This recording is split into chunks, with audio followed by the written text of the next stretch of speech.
The way I did this was very simple, and this is the way that you should treat it as well. First of all, focus on the driving engine behind this ideology of maintaining a lean muscular physique.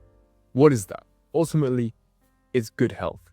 A sustainable lean muscular physique is fueled by good health. Now, what does good health mean? Good health means good sleep, healthy hormone levels, good recovery, and a good mindset.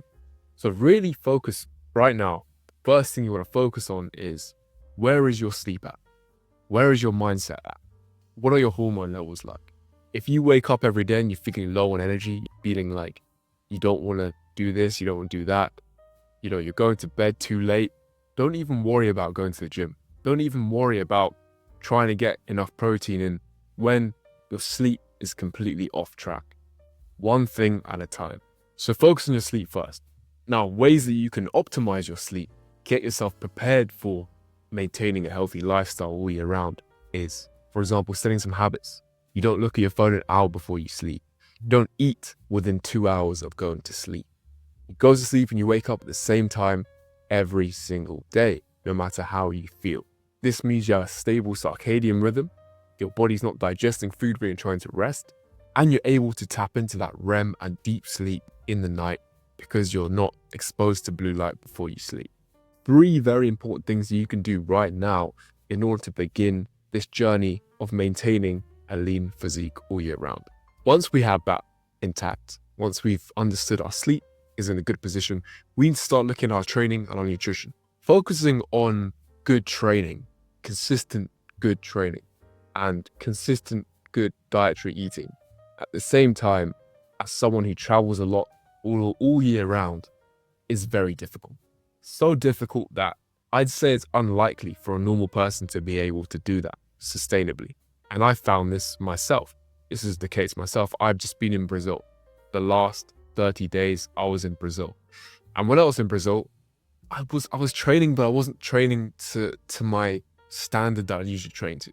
Now, why? Because look, throughout the year is a long period. There'll be times when you're low on motivation, when you don't feel like training. You might go through 1 month, 2 months of just periods of just not feeling it at all. That's normal. I get that as well. Now, what I do in those situations is I do what I can in the training. I'll do some training. I get myself to the gym. I'll do some running, whatever. I keep myself moving. And then I focus on the nutritional side of things as my main priority, okay? Because that requires less effort. When you're going through these periods, you want to focus on the things that require less effort. So when I'm not training as hard, I'm not training as well, I'm eating well.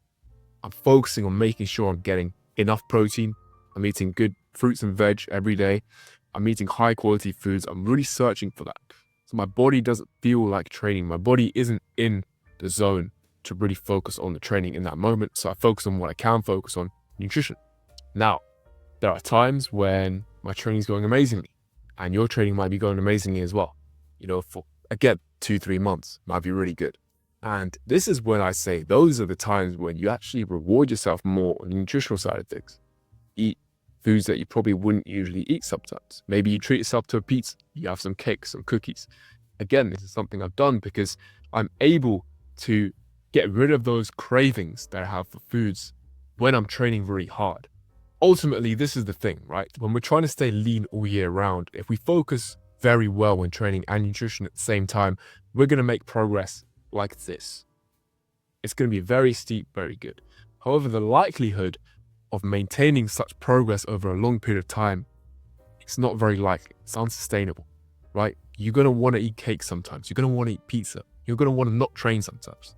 So when you do this method of focusing on one part of the pillar at a time, whether it's training or it's eating, obviously you still want to maintain the other pillar. It's not just completely eating junk food, but it's more so like you're a bit more flexible with the other pillar. Maybe the progress isn't like this, but it's a bit more shallow like this. But it goes a lot further. It goes a lot further, and that's the main thing. Because when we're trying to maintain progress for a whole year, sustainably, without any dips, that's what we're looking for. We're looking for steps forward, even if they're smaller, rather than larger steps up, but then a crash when all of a sudden you don't feel like training, but also you don't feel like eating well, so you just crash. Now the training is very important. As someone who's traveled a lot of the time this year, A lot of the time, I've only trained 3 days a week in the gym, yet I've still managed to make progress on my physique and my health.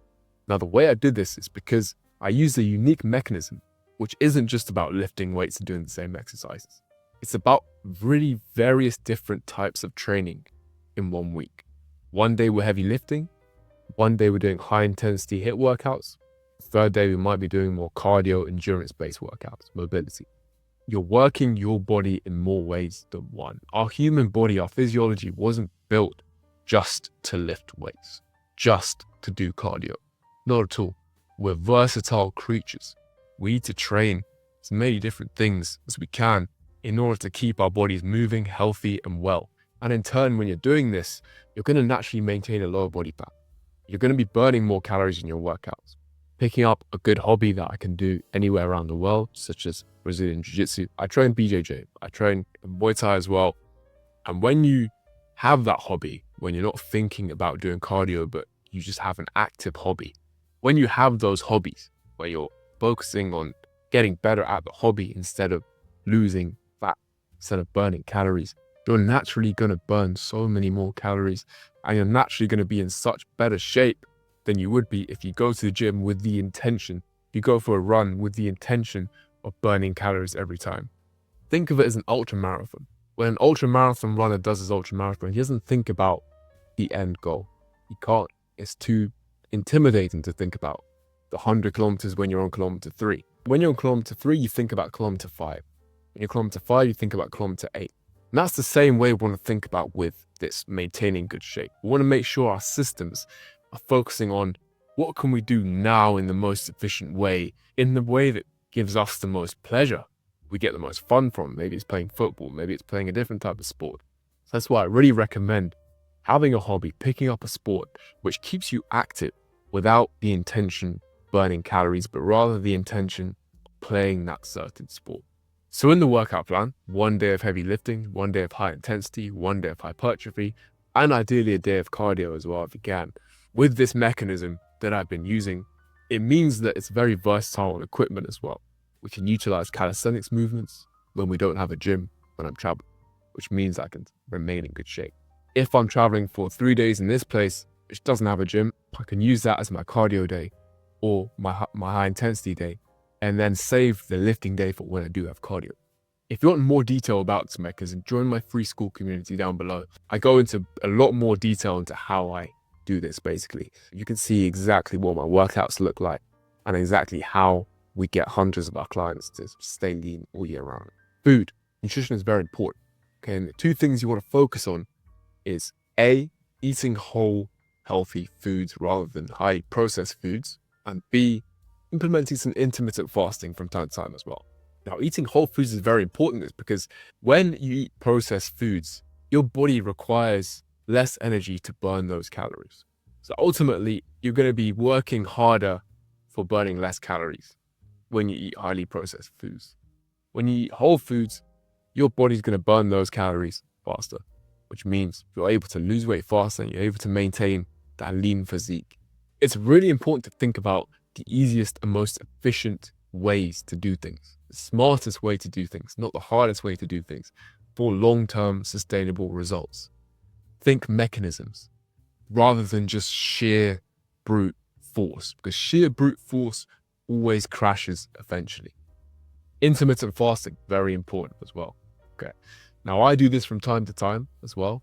In times where I might be feeling like eating more unhealthily, I do intermittent fasting because it naturally means I'll eat less calories, which means I can eat more of the foods that I'm craving in the moment. Often a way to do this is just don't eat anything before 1 p.m. each day. Now, you have 2 meals per day, one around 1 p.m., another dinner around 7 p.m., and you have 2 very large meals where you can kind of eat whatever you want to eat to a degree. And this way, it's very healthy to go through these periods of intermittent fasting because your body gets rid of all the dead cells, cleans out the system. It's fantastic for focus and cognitive function, stimulates the release of human growth hormone as well. Ultimately, intermittent fasting isn't just good for maintaining low body fat. It's actually good for your body in general and your health, your holistic health.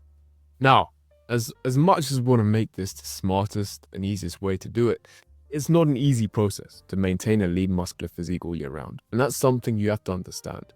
It's not easy and it's not supposed to be easy. So we go in with this mentality of, this is difficult, but look, in life, you always pay in one way or another.